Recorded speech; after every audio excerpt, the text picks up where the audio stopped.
यह देश के लिए बड़ा दुख का विषय है कि आज हमारे देश के ऐसे प्रधानमंत्री हैं जिनको सपने में भी अमेरिका दिखता है, चाहे वो एटमी करार हो और चाहे वो खुदरा व्यापार हो।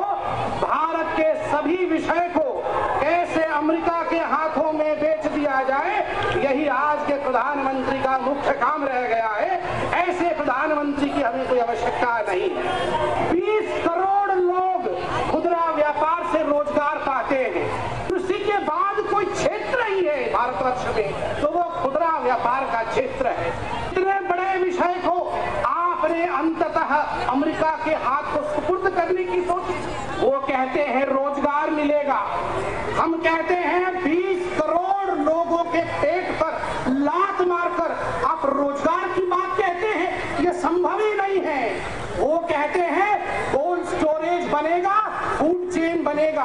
माननीय अरुण जेटली जी ने सही कहा कि यह देश के लिए मूर्खता होगी यदि आप देश के फूड सिक्योरिटी को, श्रृंखला को, उत्पादन से बेचने तक के कार्य को किसी विदेश के हाथ में दे देते हो।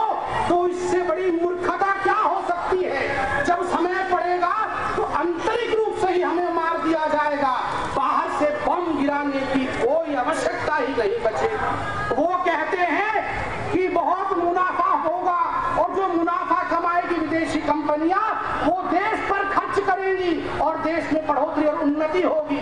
मैं पूछता हूं, जितने मुनाफा कमाने के लिए ये लोग बाहर से आते हैं, इनका एकमात्र लक्ष्य है मुनाफा कमाना, देश पर पैसा लगाने के ऐसे ये संत नहीं है। ये साधु वेश में आए रावण है जो सीता रूपी संस्कृति को हमसे छीनकर, हमसे अपहृत कर ले जाएंगे।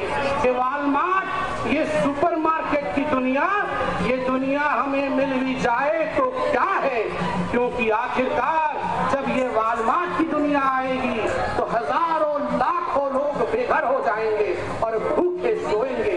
ये दुनिया हमें मिल भी जाए तो क्या है।